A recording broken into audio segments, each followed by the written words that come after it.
Você que nos visita, seja muito bem-vindo, muito obrigado pela sua presença. Sinta-se à vontade no nosso meio. Espero que você esteja ouvindo a voz de Deus e o Senhor esteja tocando em você. Nós estamos na nossa série Fascinados e nós estamos aprendendo a ficar mais maravilhados com Jesus e olhando para a Escritura e ouvindo a voz de Deus na medida que Ele está se mostrando para nós. O objetivo da gente estar aqui nessa série é realmente conhecer mais de Deus, ouvir mais de Deus e realmente ficar mais fascinado por Ele, capturado por Ele, pela beleza que há nele. Esse é o nosso desejo, esse é o nosso anseio aqui. E hoje, queridos, nós vamos ler o texto de Êxodo, capítulo 33. Vou pedir para que você abra sua Bíblia em Êxodo, capítulo 33.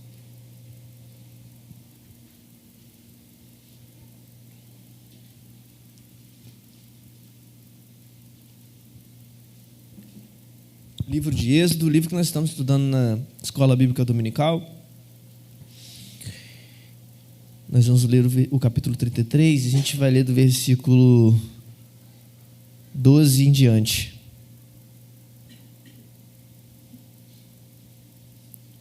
Diz assim a palavra de Deus: Disse Moisés ao Senhor: Tu me ordenaste, conduza este povo, mas não me permite saber quem enviarás comigo. Disseste: Eu conheço pelo nome, de você tenho me agradado. Se me vês com agrado, revela-me os teus propósitos, para que eu te conheça, e sendo eu aceito por ti, e continue sendo aceito por ti. Lembra-te de que esta nação é o teu povo. Respondeu o Senhor: Eu mesmo o acompanharei e lhe darei descanso. Então Moisés lhe declarou: Se não fores conosco, não nos envies. Como se saberá que eu e o teu povo podemos contar com o teu favor, se não nos acompanhares? Que mais poderá distinguir a mim, a teu povo, de todos os demais povos da face da terra? E o Senhor disse a Moisés: Farei o que me pede, porque tenho me agradado de você e conheço pelo nome. Então disse Moisés: Peço-te que me mostres a tua glória. E Deus respondeu: Diante de você farei passar toda a minha bondade, e diante de você proclamarei o meu nome, o Senhor. Terei misericórdia de quem eu quiser ter misericórdia, e terei compaixão de quem eu quiser ter compaixão. E acrescentou: Você não poderá ver a minha face, porque ninguém poderá ver-me e continuar vivo. E prosseguiu o Senhor: Há aqui um lugar perto de mim onde você ficará, na fenda de uma rocha. Quando a minha glória passar, eu colocarei nesta fenda, na fenda da rocha, e o cobrirei com a minha mão, até que eu tenha acabado de passar. Então tirarei a minha mão, e você verá as minhas costas, mas a minha face ninguém poderá ver. Queridos, muita coisa está acontecendo aqui, nesse texto, antes desse texto e depois desse texto, mas nós estamos num ponto crucial do livro de Êxodo, né? Isso aqui começa lá no capítulo 20, quando Deus ele envia Moisés para subir na colina do Sinai, e lá ele vai dar os 10 mandamentos. Na verdade ele vai dar a lei, né? Mas a gente conhece muito como os 10 mandamentos. Ele vai dar vários outros mandamentos lá, e no capítulo 20 ele chama Moisés para aquele monte, para aquela colina, e o povo de Israel estava todo ali. Já tinham acabado de passar do Mar Vermelho, já tinham acabado de passar por Massá e Meribá, eles já tinham passado por Refidim, e eles estavam acampados ao redor da colina do Monte Sinai. O povo de Israel, o povo de Deus, o povo que Deus tinha tirado do Egito. Eles estavam acampados ali, e aí Deus diz: agora é hora de eu dar a minha lei. Deus estava fazendo uma aliança com o seu povo, e na medida que ele fazia essa aliança, ele também colocaria as condições dessa aliança para o povo qual ele tinha chamado e tirado da terra do Egito, da escravidão do Egito. E aí a Bíblia diz lá que o monte fumegava, que o monte estava pegando fogo, porque a glória de Deus, a nuvem da glória de Deus estava sobre o monte. Então haviam relâmpagos, raios, trovões saindo do monte, daquela colina, de maneira que as pessoas não podiam se aproximar, e todas elas estavam com medo também de se aproximar daquela colina. O texto diz que se um animal tocasse naquela colina, morreria. Ninguém poderia tocar. Deus então chama Moisés para esse lugar, porque Moisés era o representante do povo, o mediador daquela aliança, era aquele que ficava entre Deus e o povo, aquele que resolvia as coisas com Deus, e na medida que o povo continuava caminhando, indo em direção à terra que Deus tinha prometido, a terra de Canaã. Então Moisés sobe, e lá Deus começa a falar com Moisés: eu sou o Senhor que tirei o povo, meu povo, da terra do Egito, portanto não terás outros deuses diante de mim, não tomarás o nome do teu Deus em vão. E ele começa a dar os 10 mandamentos e outras muitas leis, como seria o sacerdócio, como seria tudo aquilo. Só que chega um determinado momento, um capítulo anterior ao nosso, tudo está acontecendo, que o povo olha e fica perplexo, porque Moisés não desceu. E como eles já estavam morrendo de medo, e eu queria lembrar aos irmãos que o povo não conhecia exatamente quem Deus era, né? Esse Deus ainda estava sendo conhecido pelo povo. O povo pensou: Moisés morreu, ele vai voltar nunca mais, ele não volta mais, então ele morreu para lá para cima lá. Arão, o que a gente vai fazer? Arão era irmão de Moisés, e aquele que representava também o povo, né, junto com Moisés. Então Arão, o que a gente vai fazer? Porque Moisés morreu lá, faz alguma coisa. E Arão, muito inteligente, né, muito esperto, o irmão de Moisés também, que eu fico assim bobo com ele, fala assim: faz o seguinte, junta todo o ouro aí, todo o ouro que vocês têm, o ouro que vocês pegaram do povo do Egito, né, que o povo do Egito deu para vocês. Aí pegou aquele ouro todo, que a gente vai fazer um bezerro de ouro. E eles foram lá e fizeram um bezerro de ouro, para que esse bezerro pudesse ser adorado no lugar de Deus. E é interessante que quando esse bezerro é feito, Arão, então está toda aquela congregação diante daquele bezerro de ouro, aos pés da colina do Sinai. Eles tinham acabado de ver como Deus estava tratando o povo, o que Deus tinha feito com aquele povo. Está aquele bezerro de ouro lá, aos pés do Sinai. E aí Arão fala uma coisa muito interessante. Arão fala: este é o Deus que tirou vocês do Egito. Ele não diz: este é um Deus. Ele não diz: este é um dos deuses que tirou vocês do Egito. Ele diz: este é o Deus, o Senhor, Adonai, que tirou vocês da terra do Egito. Então o povo começa a adorar aquele bezerro e fazer festa em torno do bezerro. Então Moisés lá em cima ouve de Deus falando assim: Moisés, desce, porque o meu povo já está pecando contra mim. Não tinha nem um espaço de tempo, né? O povo não deixava um descanso de pecado nem um dia. É todo dia. Aí Deus fala: Moisés, desce, porque o povo já está pecando contra mim, e eu vou matar esse povo. Não tem como a gente viver junto. Não tem como eu viver junto com um povo assim. Não dá. E aí Moisés desce, e quando desce, nós temos aquele episódio famoso de Moisés pegar as 2 tábuas que estavam sendo escritas e jogar no chão e quebrar e ficar irritado com o povo que tinha feito o que tinha feito. Vocês desprezaram. E aquela quebra dos 10 mandamentos, esses dias alguém me perguntou, não lembro quem, foi alguém da igreja, que me perguntou quando Moisés quebrou aquelas 2 tábuas, né? O que significava aquilo? Significava que o povo já tinha quebrado. Moisés está profeticamente simbolizando algo, fazendo um ato. Isso é um ato profético, irmão. A gente vê muito ato profético maluco aí, mas isso é um ato profético. Simbolizar, a partir da quebra daquelas 2 tábuas, o que o povo estava já fazendo.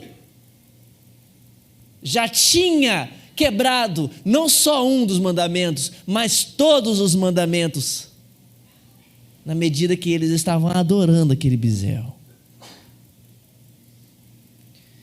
E aí o povo se arrepende, e aí tem toda uma coisa, e aí Deus chama Moisés novamente para o monte. E aí Moisés vai lá, só que agora Moisés, ele tem que resolver com Deus o problema do povo. Nós temos Deus 3 vezes santo, sem nenhuma mancha, todo puro, todo luz, e nós temos um povo que ainda teria um grande processo, uma longa jornada e caminhada com esse mesmo Deus, mas com esse coração, com esse pensamento. Não tem como conviver as duas coisas. Na verdade, nunca teve como conviver as duas coisas. Desde que o homem pecou, o povo de Israel é só um reflexo daquilo que Adão tinha feito e das consequências que Adão tinha tomado ao pecar e esquecer de Deus. E gerar um movimento de autonomia, de viver longe de Deus. É por isso que Paulo fala em Romanos capítulo 3, versículo 23, aquele texto que a gente fala tanto aqui.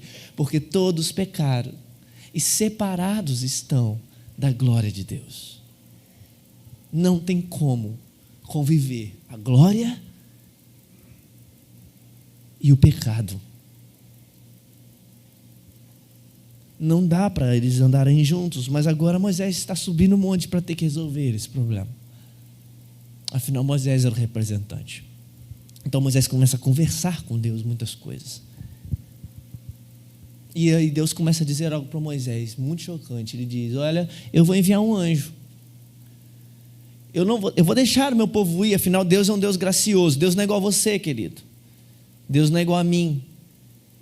Se fosse você, se fosse eu, já tínhamos mandado embora. Já tínhamos matado todo esse povo. Já tínhamos destruído esse povo. Mas Deus é um Deus gracioso.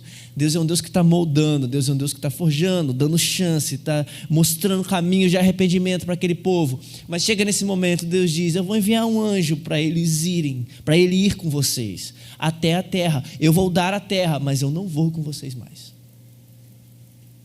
Não vou, não tem como eu ir mais. Aí Moisés começa a conversar com Deus, dizendo: não. Faz o seguinte então, Deus, me mata, mas não deixa o povo. Pode riscar o meu nome do livro da vida, pode me matar, pode me destruir, pode fazer tudo comigo, mas não faça isso com o povo. E aí Deus fica comovido, vamos usar essa palavra com isso.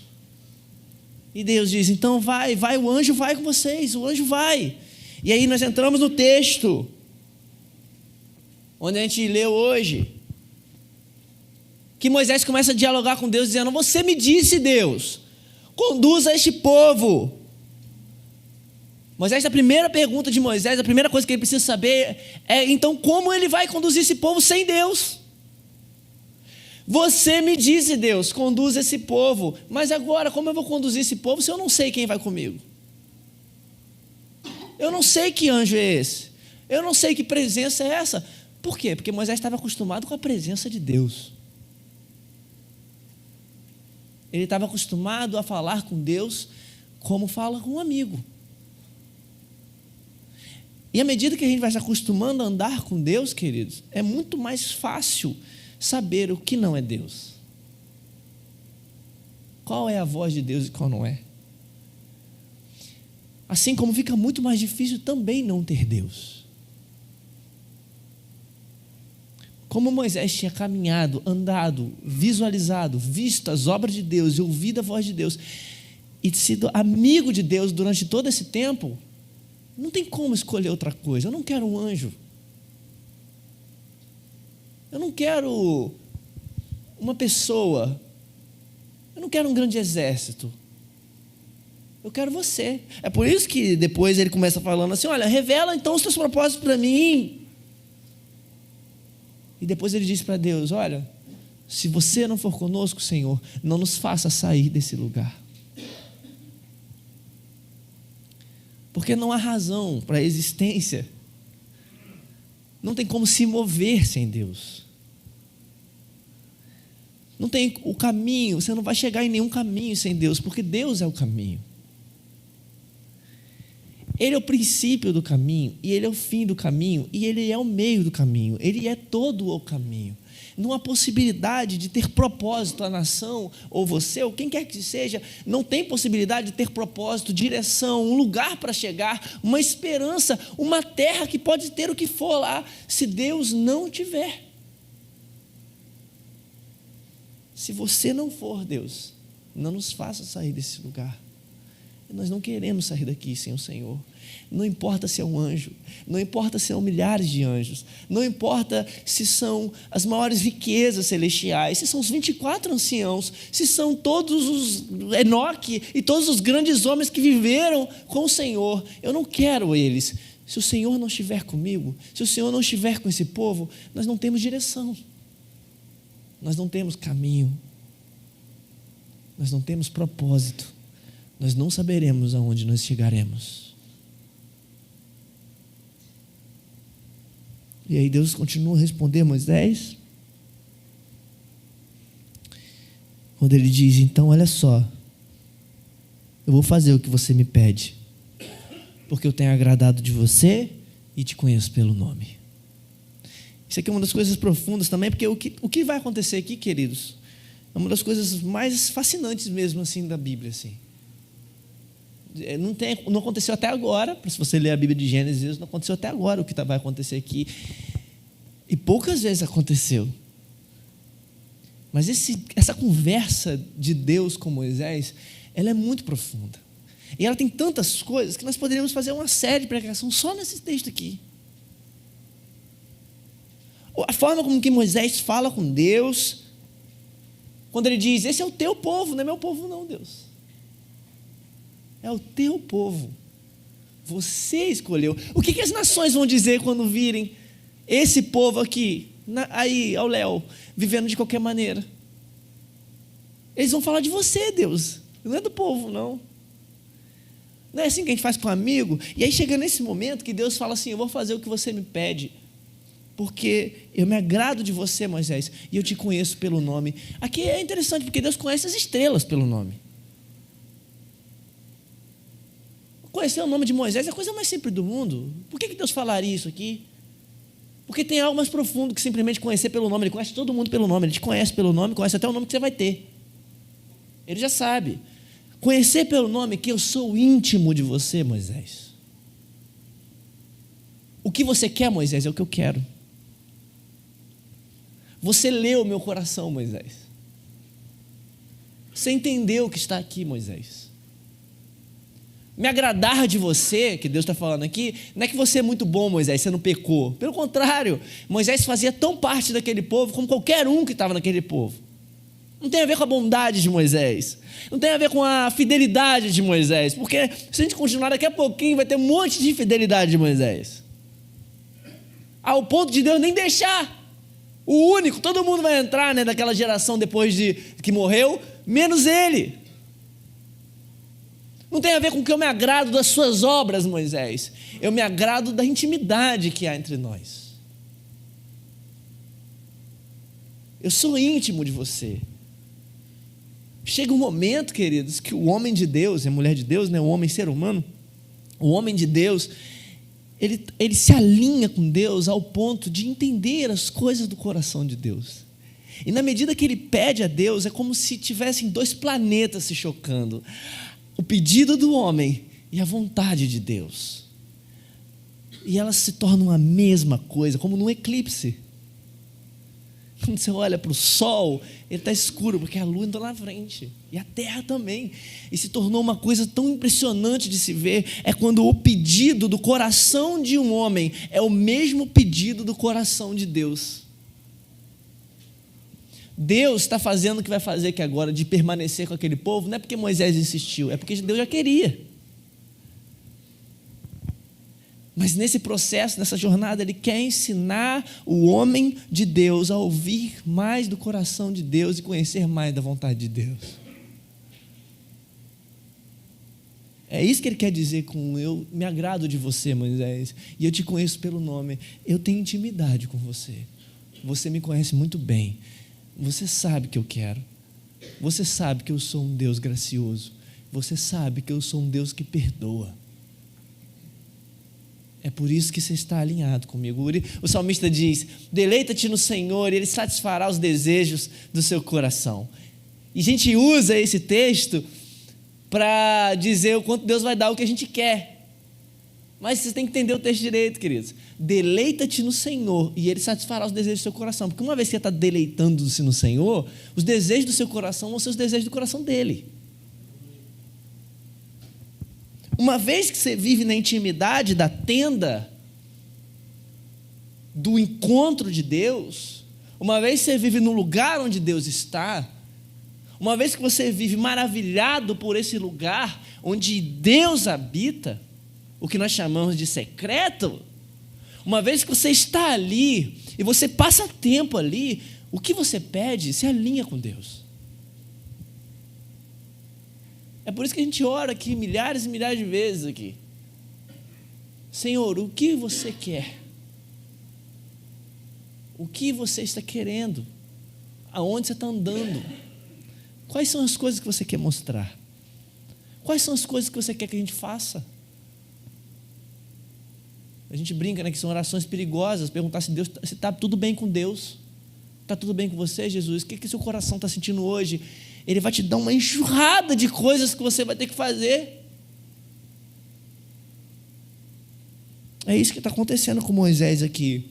Mas, ok, você poderia terminar o texto aqui. A gente poderia terminar o texto aqui, e está muito bom, intimidade, tudo isso. Mas Moisés é extremamente ousado.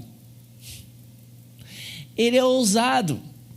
Porque essa é outra coisa que viver na glória de Deus faz em nós querer mais.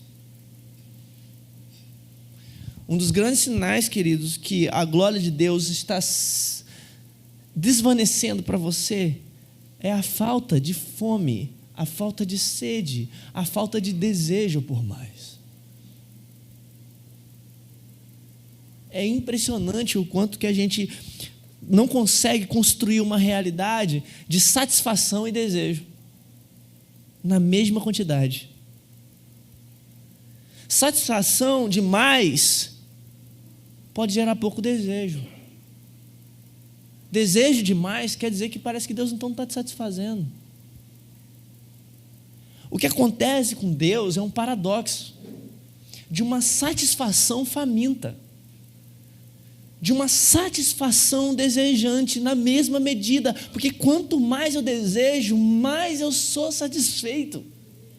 Quanto mais eu sou satisfeito, mais eu desejo. Moisés não é ousado, maluco, não. Moisés está fazendo a coisa que todo aquele que vive dentro da glória de Deus, fascinado pela glória de Deus, faz: querer mais. Então ele faz um pedido que nenhum homem fez até agora, nesses milhares de anos que se passaram desde o dia que Deus plantou um jardim e colocou o homem e a mulher lá. Ele diz no versículo 18, Moisés diz: me mostra a sua glória. Como se não bastasse tudo que Moisés já estava vendo.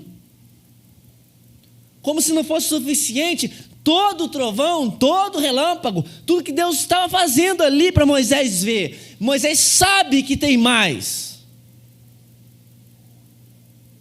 É assim que vive alguém na realidade do encontro com Deus, na realidade do lugar onde Deus está. Existe mais. Os meus olhos ainda não viram tudo que deveria ser visto. Eu quero ver a sua glória, Deus. Eu quero ver a sua face.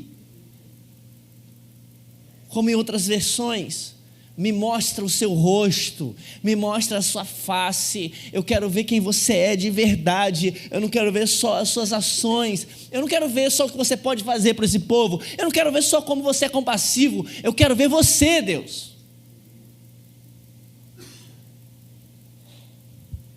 Então Deus responde algo também muito impressionante. No versículo 19, Deus responde assim: eu farei passar por você toda a minha bondade, e diante de você proclamarei o meu nome, Yahvé, o Senhor. Terei misericórdia de quem eu quiser ter misericórdia, e terei compaixão de quem eu quiser ter compaixão. E ele acrescentou: você não pode ver a minha face, porque ninguém poderá me ver e continuar vivo. O que você está pedindo, Moisés, é muito pesado, porque se você me vir, você vai morrer. Mas eu vou fazer algo para você, vou te mostrar, porque Deus vai fazer o que Moisés está pedindo. Porque Deus ama se revelar. Um dos prazeres de Deus é revelar-se a si mesmo para as pessoas. Mas algo muito impressionante é o que Deus diz: eu vou fazer passar diante de você a minha bondade. Quando eu falo de glória, queridos, quando você ouve a palavra glória, o que você pensa? Porque Moisés pede: mostra a tua glória. O que você pensa quando você pensa na glória de Deus? Ou como as pessoas começaram a cunhar o termo aí, né? Shekinah. O que você pensa quando você olha a glória de Deus? Pense em 10 segundos. O que significa Deus ser glorioso? Se Deus revelasse a glória de você, a glória dele para você hoje, o que aconteceria? O que você veria? Mas a resposta de Deus é que eu vou fazer passar por você a minha bondade. Porque as afeições de Deus são a glória de Deus. O que está no coração de Deus é a glória de Deus. A glória de Deus não são exatamente as coisas que nós vemos e os atos poderosos de Deus. O coração de Deus é a glória de Deus. Eu vou fazer passar por você, Moisés, o meu coração, as minhas afeições, os meus sentimentos, a minha bondade vai ser vista por você, Moisés. Mas você não pode me ver, porque não tem como me ver. Então Deus bola um plano para proteger Moisés disso e fala: tem um lugar aqui perto de mim, ali, naquela rocha ali. E eu vou te proteger com a minha mão. Com a mão, face, rosto. É tudo figurado, porque Deus não tem mão, face e rosto. Ele não tem isso. Ele não tem essas coisas. Ele é figurado, ele é espírito. Mas ele, como se ele estivesse dizendo: a minha mão vai fazer uma sombra, Moisés. Sabe quando tem uma luz assim, aí você bota a mão, faz a sombra de animal? A minha mão vai fazer uma sombra que vai te proteger. E aí, existe uma rocha que tem uma fenda no meio, um buraco no meio, e eu vou passar as minhas costas ali. Costas, Deus não tem costas. O que Deus está falando é que Ele vai passar um pequeno vislumbre da sua glória por aquela fenda, à medida que Ele protege Moisés com uma sombra da sua mão. E aí você vai ver a minha glória.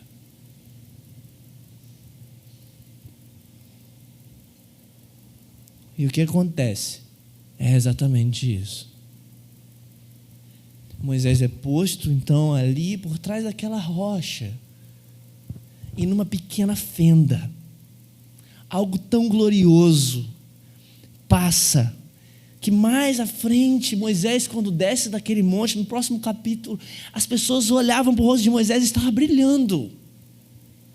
Esse homem não viu diretamente Deus, ele não olhou diretamente quem Deus é, ele não viu quem Deus estava ali, ele não teve como ver, porque Deus é espírito, mas um vislumbre da glória de Deus passa entre os dedos, entre a fenda, entre a sombra que Deus está protegendo Moisés, de forma que não tem como suportar a glória que está sendo passado. Então o rosto de Moisés resplandece, porque o Deus vivo acabou de passar na fenda da rocha.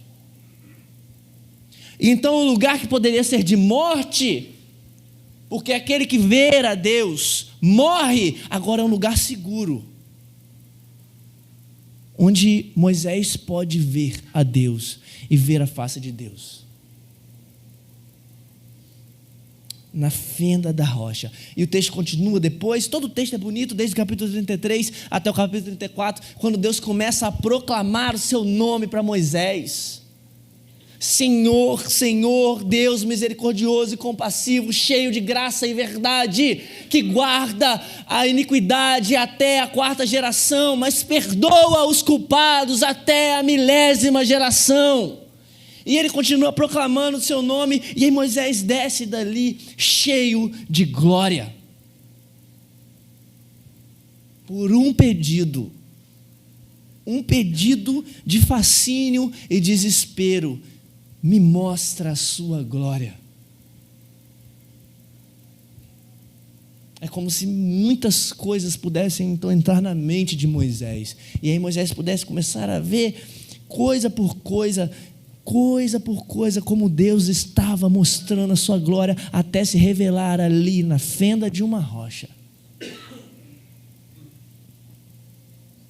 As costas de Deus passaram. Muitas e muitas vezes na minha vida, eu sentei e lendo esse texto e relendo esse texto, muitas vezes, esse foi um dos textos que eu mais li na minha vida. Eu esforçava minha mente para imaginar, nenhum filme produziu isso, nada conseguiu chegar perto do que significa isso, as costas de Deus, porque definitivamente o que está passando ali, mesmo que sejam as costas, um pequeno vislumbre que Deus não tem costas, definitivamente é a coisa mais bonita que existe em todo o universo. Imagina o ser de Deus, aquele que tem toda a beleza encapsulada nele. Todas as cores que nossos olhos podem formar, pensar, estão nele. Todo o peso da realidade está arraigada nele, ancorada na realidade dele. Toda a beleza está nele, nesse ser glorioso, num peso incontrolável de glória, peso cujo qual Moisés não viu nem nada, e o rosto dele ficou brilhando. Quantos de nós estamos tão engessados que isso não fascina a gente? Não é o texto, mas a realidade da glória de Deus. A realidade da verdade de Deus e de quem Deus é, da beleza de Deus, não maravilha, não fascina a gente. Porque falta pouco tempo com Ele. Essas coisas só acontecem com quem vive com Deus, gente. Essa é a pergunta que a gente está fazendo aqui. O que acontece quando alguém encontra com Deus? É essas coisas que acontecem quando alguém encontra com Deus. Há quanto tempo isso não acontece com você? Qual foi a última vez que você foi colocado na fenda de uma rocha por Deus? E Ele passou por você. Qual foi a última vez que você morreu? Porque Deus está certo, ninguém pode ver a face de Deus e viver. Uma vez que nós encontramos com Deus, nós morremos. Nós estamos mortos. Qual foi a última vez? E quando você está dizendo, desculpa irmãos, eu estou sem voz, minha voz está horrorosa, mas qual foi a última vez que você pode falar, eu vi a face de Deus? Eu via Deus. Eu já falei aqui muitas e muitas e muitas vezes aqui nessa série, em outras séries, que o que mais importa na vida é ver a Deus, não é saber o que fazer apenas. Nós baseamos toda a nossa realidade de discipulado, de vida, de contato com as pessoas, ensinando a elas o comportamento certo, mas Deus não quer o comportamento certo. Deus está ensinando-nos a ver a Ele. Ele está nos ensinando a contemplá-lo. Eu não tenho nenhum problema de saber amanhã o que eu devo fazer, o que um cristão faz. A minha dificuldade é ter olhos para vê-lo. A minha dificuldade é ter esse tipo de relacionamento, de conhecimento do coração de Deus e saber aonde o coração dele está indo e aonde eu também quero ir e aonde eu também quero agir junto com ele, à medida que eu vejo os seus olhos. Ele responde para aquele homem chamado Filipe, ele diz, há tanto tempo vocês estão andando comigo e você não sabe ainda, Filipe? Quem vê a mim, vê o Pai. Porque eu e o Pai somos um. O que Jesus está dizendo é: Quem vê a mim, vê a glória de Deus. Só que é fraco. Eu sou as costas de Deus. É as costas, porque todos eles esperavam que Deus viesse com muita glória, com muito poder, em cima de um cavalo, para resgatar aquele povo. Quando olharam para Jesus, não tinha nele beleza ou formosura que pudesse agradar. Ele era rejeitado e mais humilhado dentre os homens, homem de dores, experimentado nos sofrimentos. E todos se desviaram dele. Agora Filipe está olhando aquele homem cheio de sujeira, com as mãos ainda um pouco sujas, porque tinha acabado de lavar os pés dos seus discípulos. E ele quer uma revelação maior do que aquela, mas Jesus está dizendo: eu sou a revelação de Deus, as costas de Deus estão diante de vocês. Eu sou quem vocês tanto procuraram. Eu sou a fenda da rocha. Não tem mais nenhuma mão que vai tapar a minha visão de vocês. Não tem mais um monte. Não tem mais ninguém que vai ter que precisar ir no lugar de vocês para ver a glória de Deus, porque a glória de Deus está em mim. A glória de Deus está em Cristo. E agora não tem mais nada, nenhuma coisa que nos proíba de ter acesso à nuvem e o lugar de encontro com Jesus.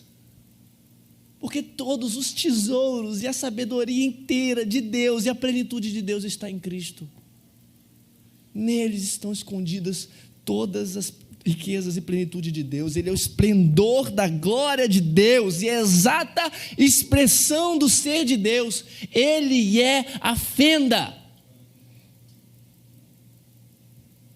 Então não tem a ver, querido, com você ter uma atitude correta, é estar na pessoa correta. Não tem a ver com uma disposição comportamental, tem a ver com uma fé correta, na pessoa correta, no lugar correto. E uma vez que você está ali, nele e com ele, queridos, você pode vê-lo então. E eu costumo dizer isso aqui, é exatamente aquele momento em que Deus então abre os céus. Irmão, qual foi a última vez que você experimentou isso? Aquele momento em que Deus rasga os céus e abre uma fenda. Só que agora a gente não pode mais ficar de costas, a gente não precisa ficar escondido numa rocha. Essa fenda é aberta e quando nós olhamos, nós vemos a face do Filho de Deus, Jesus. É tudo que eu quero. É minha busca diária. Eu não sei como fazer ainda. Eu não sei como chegar lá. Eu não alcancei ainda essa realidade, mas tudo que eu quero é que essa fenda vá se abrindo, e ela vai abrindo mais, à medida que Ele vai se mostrando mais, e à medida que eu peço mais, e eu consiga ver todo o rosto dEle, todos os olhos dEle, até eu saber a cor dos olhos dEle, até eu saber a cor dos cabelos dEle, até eu poder tocar na face dEle, até eu poder saber exatamente como é a voz dEle, até eu saber exatamente o que Ele quer, até eu ouvi-lo me falar para onde eu devo ir, e elogiá-lo por muito e muito tempo, porque o que eu mais faço é pedir, em vez de elogiar, porque me falta paixão. Quando você se apaixonou, tudo que você queria saber e falar era sobre quem você se apaixonou. Você pouco pedia, você elogiava muito. Tudo que eu quero é voltar para esse lugar da fenda, o lugar seguro, onde eu posso ver o rosto de Deus em Cristo. Ele não está escondido mais. Essa frase que Deus falou para Moisés, ninguém pode me ver mais, não existe, porque agora nós podemos vê-lo. Nós podemos contemplá-lo, olhar para a face dele e sermos beijados pela sua glória, encontrados pela sua glória,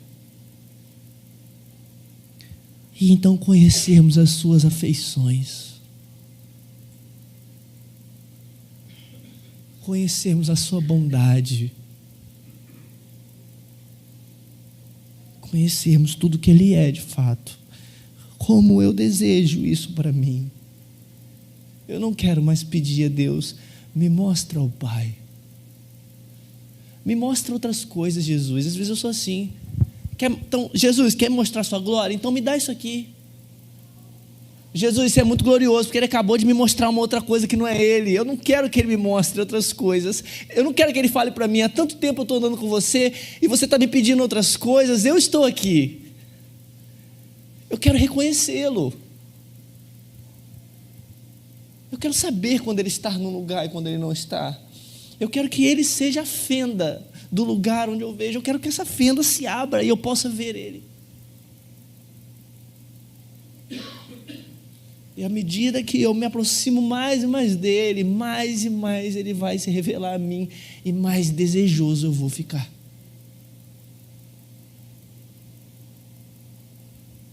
Ele é o lugar onde nós deveríamos estar.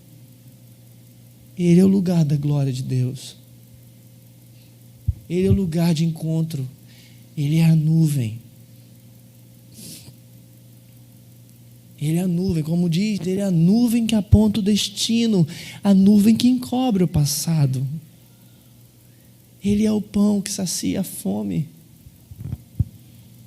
a água que mata a sede. Ele é tudo o que nós precisamos, queridos. Você, cedo ou tarde, e todas as pessoas do mundo, cedo ou tarde, perceberão que o maior desejo e a profundidade que está lá no maior canto, na coisa mais escura do coração delas, é o anseio profundo pela presença de Deus.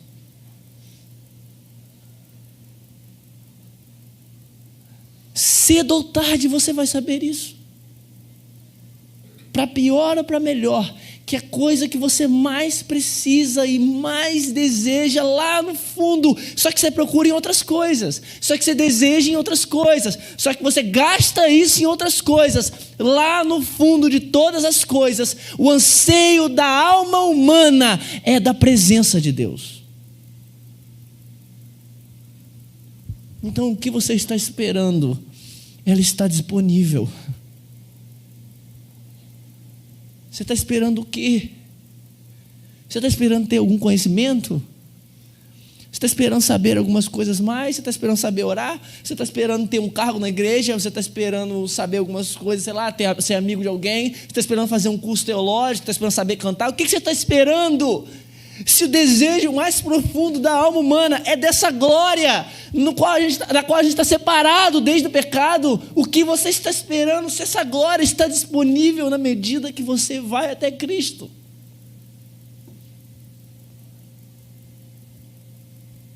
Graças a Deus eu sou cristão, João. Essa palavra tinha que ser para o meu irmão que não veio aqui hoje, meu amigo que tinha que ter vindo aqui hoje ouvir essa palavra aí. Não, você não está entendendo, querido. Eu não estou falando só para cristão, só para não cristão, não. É para você cristão também. O que você está esperando para experimentar mais de Deus? Para ver mais a Deus, para contemplar mais a Deus, para olhar mais para Deus, para ser colocado nesse lugar onde Deus está, na fenda da rocha que é Cristo, porque Ele é a rocha.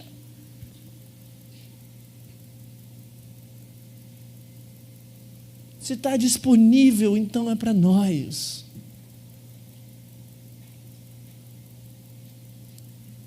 É tudo o que eu quero.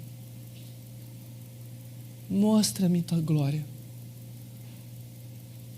Eu sei, é perigoso. É por isso que a gente pede outro para ir. É por isso que é melhor ir o pastor. É por isso que o outro tem que orar e botar a mão na minha cabeça para orar por mim. Porque eu não quero. Porque é perigoso. É perigoso demais atravessar o limiar da superficialidade com a realidade onde Deus está. É perigoso. É mais perto da morte. É onde nós trememos. É onde não há nenhuma saída mais para as coisas que dominavam antes o nosso coração, porque Deus vai esmagá-las. Por incrível que pareça, o lugar mais perigoso de todo o universo é a vontade de Deus. É onde Ele está, mas é o lugar mais seguro do universo. Que paradoxo! É onde você deveria estar. Então, se você está longe, dá meia volta. Faça a volta e retorne para subir novamente o monte, para que ninguém vá até você, e você atravesse esse limiar, esse ponto, e atravesse esse lugar, e chegue aonde Ele está, e diz: eu não quero que ninguém vá por mim, eu quero chegar lá, eu quero estar onde Cristo está, eu quero que seja revelado para mim a face de Deus em Cristo. Dê meia volta e volte. Você não precisa mais de Moisés. Cristo está disponível. E aí nós vamos gerar aqui na Igreja do Calvário um povo, uma comunidade que é fascinada pela presença de Deus. Desesperada pela presença de Deus. O maior desejo é a presença de Deus. É estar com Deus. É viver com Deus. Nós vamos enviar missionários. Nós vamos juntar recursos. A gente pode até ser elogiado. Mas o maior desejo precisa ser o próprio Deus. Precisa ser a realidade de Deus, querido.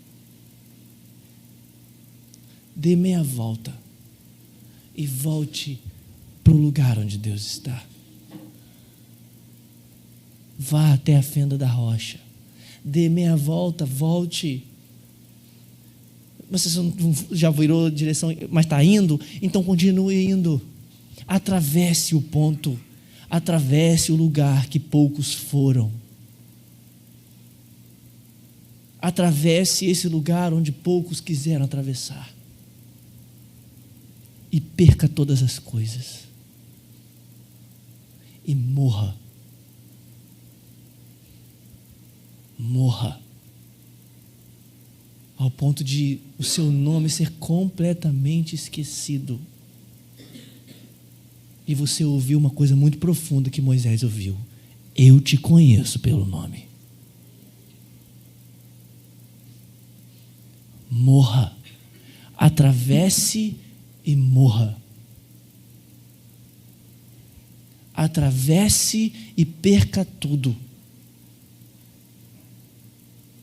E que não sobre nada de você.